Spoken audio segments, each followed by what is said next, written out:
말씀이 있는 교회, 그 말씀 전하는 교회, 말씀대로 살아가는 교회, 말씀의 빛 교회.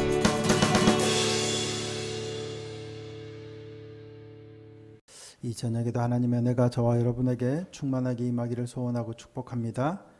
오늘은 벳세메스라는 제목으로 함께 말씀을 나누려고 합니다. 하나님의 언약궤로 인해서 여호와의 손이 아스돗 사람들을 크게 치시죠. 그래서 아스돗 사람들에게 독한 종기의 재앙이 내려서 아스돗이 거의 망할 지경에 이릅니다. 그래서 아스돗 사람들이 여호와의 궤를 가드로 옮겨갑니다. 하지만 하나님께서 여호와의 손이 가드를 더 극심한 환난으로, 심히 큰 환난으로 가드를 치시죠. 그래서 작은 자나 큰 자를 다 쳐서 독한 종기가 나게 하십니다. 그러자 이번에는 에그론으로 옮겨갑니다. 아스돗에서 가드로, 그리고 에그론으로, 블레셋의 5대 성읍 중에 3개 도시에 이릅니다. 그러자 에그론 사람들이 제발 여호와의 궤를 가지고 오지 말라 결사 반대를 하죠. 우리 모두를 죽이려고 그러느냐 극구 반대합니다. 여호와의 궤가 이르는 곳은 독한 종기로 인해서 쑥대밭이 되니까 이제는 더 이상 제발 여호와의 궤를 우리에게 가져오지 말라라고 요구를 합니다. 결국 블레셋 모든 방백들이 여호와의 궤를 어떻게 할지 논의합니다. 여호와의 궤가 블레셋에 있은 지 7달 만에 그들이 모여서 여호와의 궤를 어떻게 할지 논의합니다. 그래서 제사장들과 복술자들을 불러서 어떻게 할지 묻죠. 이스라엘로 보내려면 어떻게 해야 할지를 묻습니다. 자, 6장 2절 말씀입니다. 블레셋 사람들이 제사장들과 복술자들을 불러서 이르되 우리가 여호와의 궤를 어떻게 할까? 그것을 어떻게 그 있던 곳으로 보낼 것인지 우리에게 가르치라. 이스라엘로 보내려면 어떻게 할지 우리에게 가르치라. 그러자 제사장들과 복술자들이 제안한 방법이 뭡니까?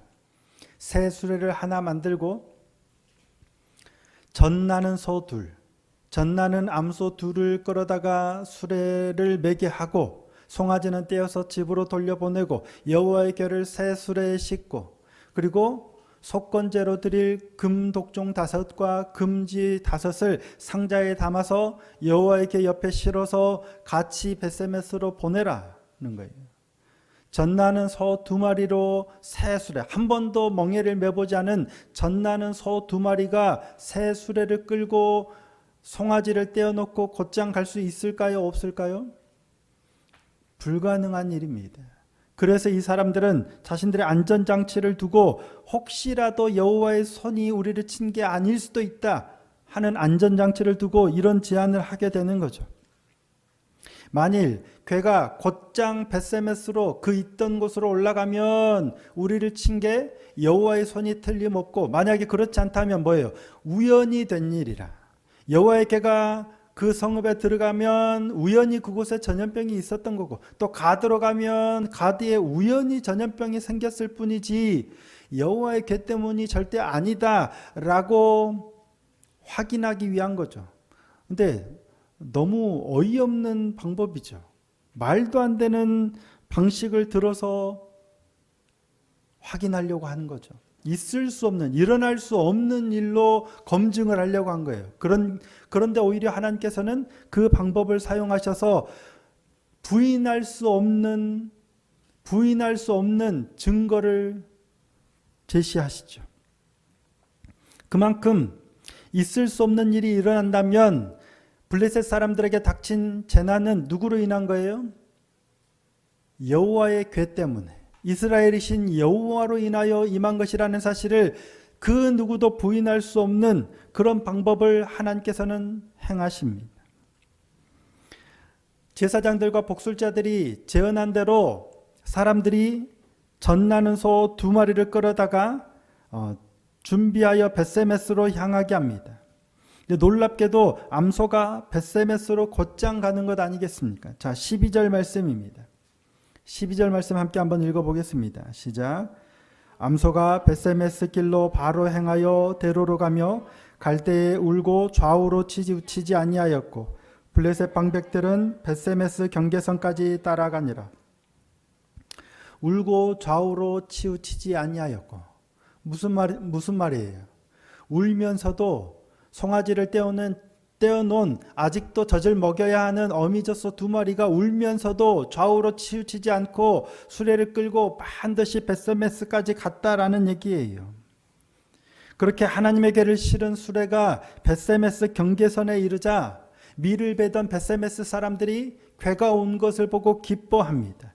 그리고 수레가 여호수아의 밭 큰 돌 있는 곳에 이르러 서자 수레를 패서 수레의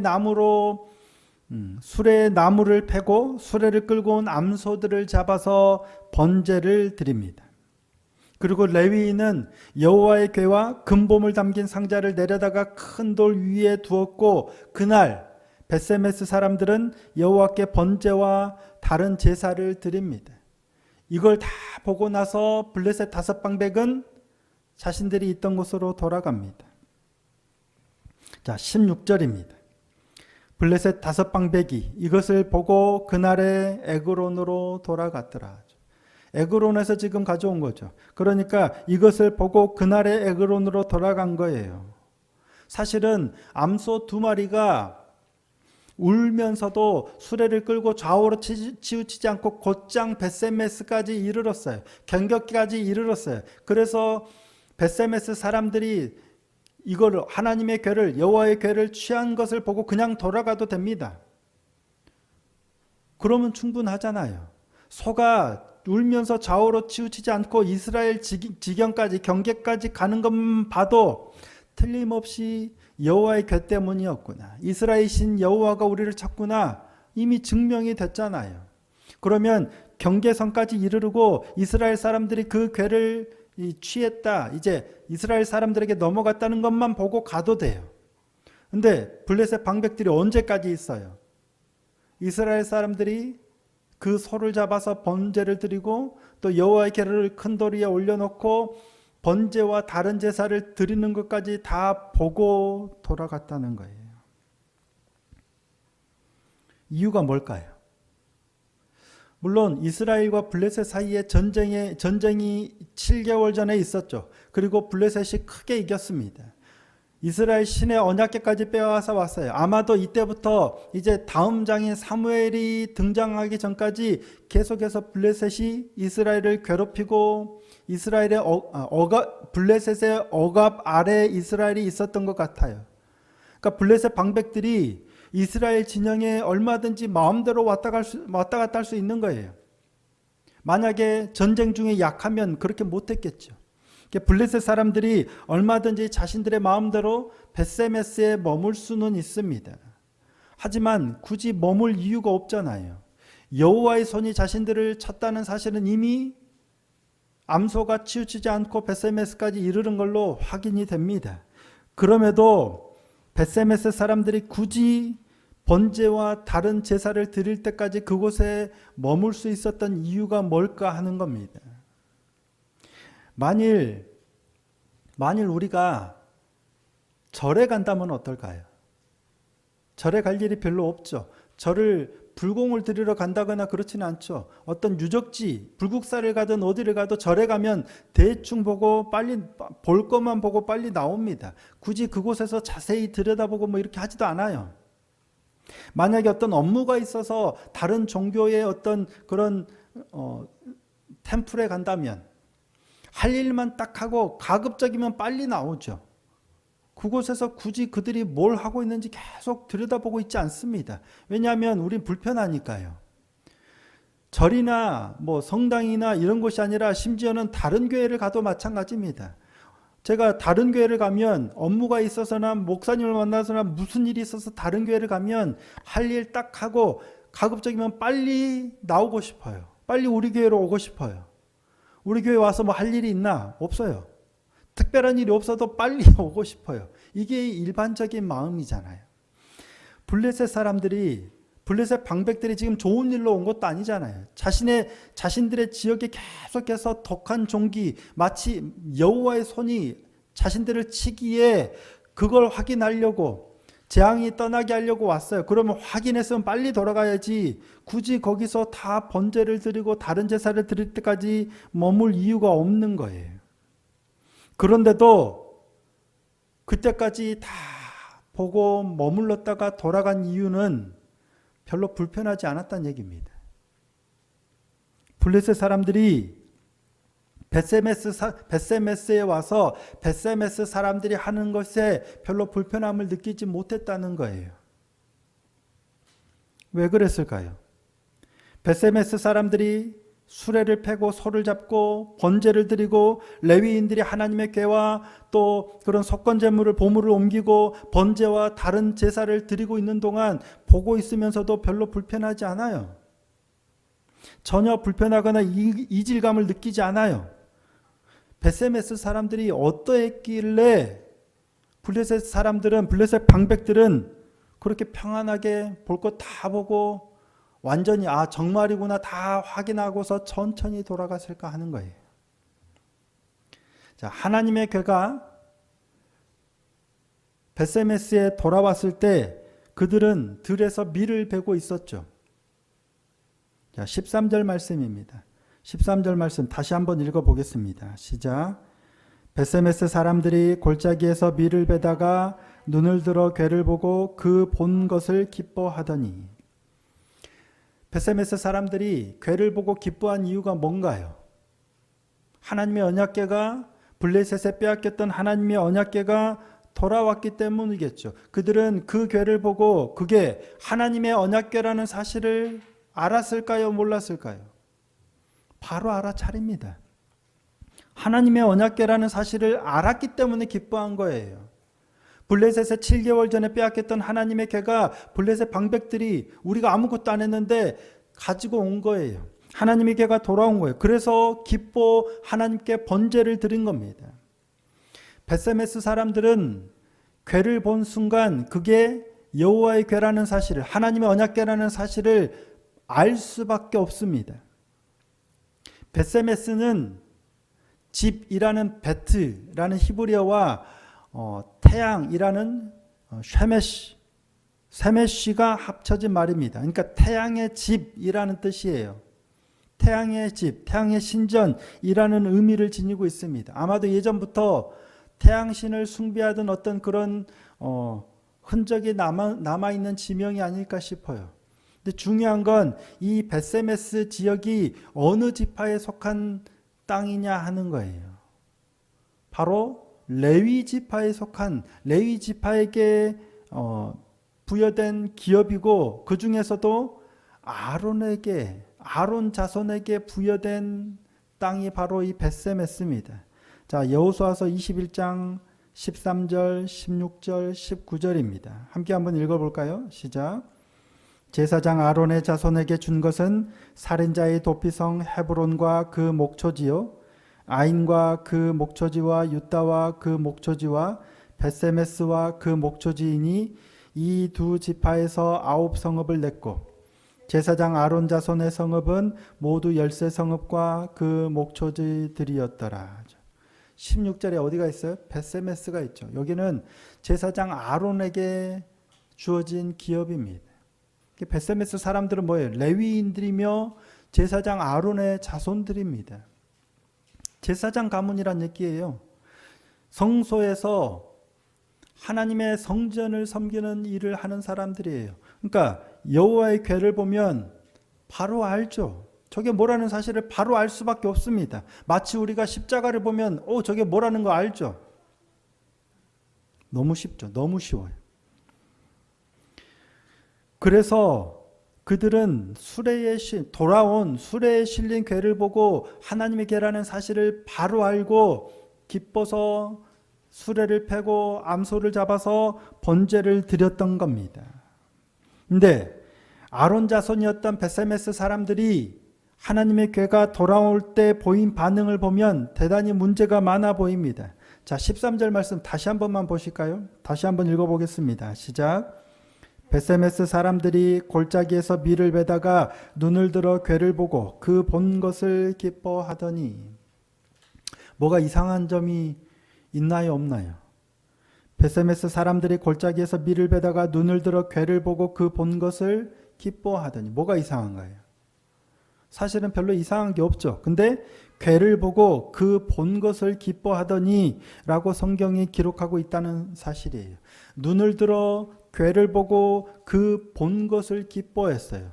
사실 성경은 여기서 괴를 보고 눈을 들어서 괴를 보고 그 본 것을 기뻐했다라고 기록하고 있지만 사실은 블레셋에 빼앗긴 하나님의 계와 관련해서 지금 돌아오고 이 모든 앞에나 뒤나 기록된 장면을 보면 그냥 괴라고 기록한 적이 한 번도 없어요. 뭐라고 기록해요? 그렇죠. 하나님의 괴, 여호와의 괴, 이스라엘 신의 괴. 반드시 이렇게 표현합니다. 블레셋 사람도 그냥 괴라고 하지 않아요. 여호와의 괴 아니면 이스라엘의 신의 괴라고 하지 그냥 괴라고 하지 않습니다. 딱 한 군데 8절 9절에는 괴라고 표현해요.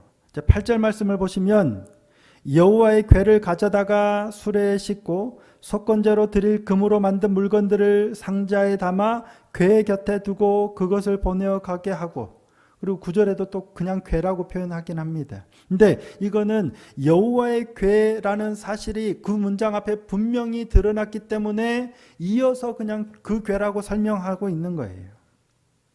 다른 때는 언제나 여호와의 괴, 하나님의 괴, 이스라엘 신의 괴라고 기록합니다. 그렇게 표현해요. 그만큼 중요하기 때문입니다.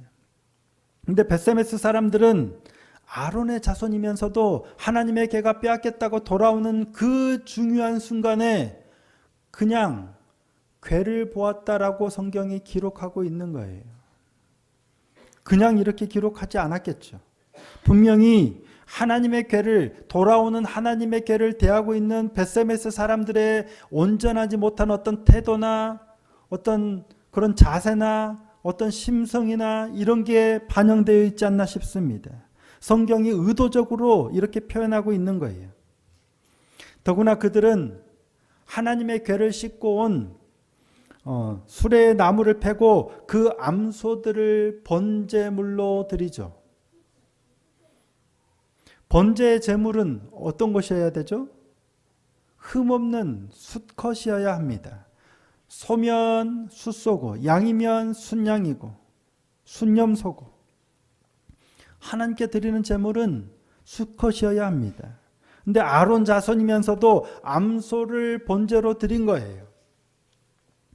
어떤 하나님의 괴를 싣고 온 소기 때문에 어떤 의미가 있어서 그 소들을 잡아서 드렸다라고 볼 수도 있습니다. 근데 그게 과연 옳을까? 허용이 될 수 있을 것 같습니다. 왜? 하나님의 괴를 블레셋에서부터 다시 싣고 온 소니까 어떤 의미로, 상징적인 의미로 하나님께 온전히 태워서 드렸다라고 할 수도 있습니다. 하지만 베세메스 사람들이 그런 의미로 드렸을까 하는 거예요. 그랬을 수도 있지만 베세메스 사람들은 이미 앞서 엘리의 두 아들로 인해서 무너져버린 제사 제도의 모습을 여전히 가지고 있는 거예요. 제사 제도가 무너져버린 거예요. 엉망이 돼버린 거예요. 그래서 아무런 그런 의식 없이 그냥 암소를 번제로 드린 것이 아닌가 하는 염려가 되는 겁니다. 그들이 어떤 마음으로 드렸는지는 정확하게 알 수 없습니다. 하지만 충분히 그렇게 추론해 볼 수 있습니다. 왜냐하면 그들이 보인 결정적이고 너무도 치명적인 잘못 때문입니다. 그들은 그리고 나서 어떤 잘못을 저질러요? 여호와의 괴를 들여다보다가 70명이 죽임을 당합니다. 자, 19절 말씀입니다. 베세메스 사람들이 여호와의 괴를 들여다본 까닭에 그들을 치사 5만 70명을 죽이신지라. 여호와께서 백성을 쳐서 크게 살육하셨으므로 백성이 슬피 울었더라. 이때 5만을 가로로 쳐놓은 건 어떤 기록에는 5만 70명이지만 5만 베세메스 사람들이 당시에 5만 명이나 되지는 않았을 거라 생각하기 때문입니다. 5만 명이 되지도 않았을 뿐더러 5만 명이나 다 죽임을 당하지는 않았겠죠. 그래서 아마 잘못 기록된 것으로 보고 70명, 5만을 가로로 쳐놓은 겁니다. 5만 70명 많지만 70명도 엄청나게 많은 거잖아요. 70명이 마을에서 들에서 밀을 베던 사람들이 여호와의 궤가 돌아온 것을 보고 번제를 드리고 그리고 나서 뭘 했어요? 여호와 궤를 들여다본 거예요. 마을 사람들이 아론의 자손들이 와서 여호와의 궤를 들여다본 거예요. 그러다가 하나님께 죽임을 당한 겁니다. 하나님의 궤는 뭐예요? 성물 중에서도 성물입니다. 거룩한 하나님의 물건 중에서도 거룩하게 구별된 거예요. 성소에 놓이는 성물들이 여러 가지가 있지만 그 중에서도 여호와의 언약궤는 지성소 안에 구별되어 놓인 아주 거룩한 성물입니다. 그래서 아무도 손을 대서는 안 됩니다. 제사 레위인들도 손대면 안 되죠. 그래서 채를 깨어서 어깨에 메고 이 언약궤에는 하나님의 궤에는 손을 대면 안 돼요. 궤가 수레에서 떨어지려고 하는 것도 붙잡으면 안 돼요.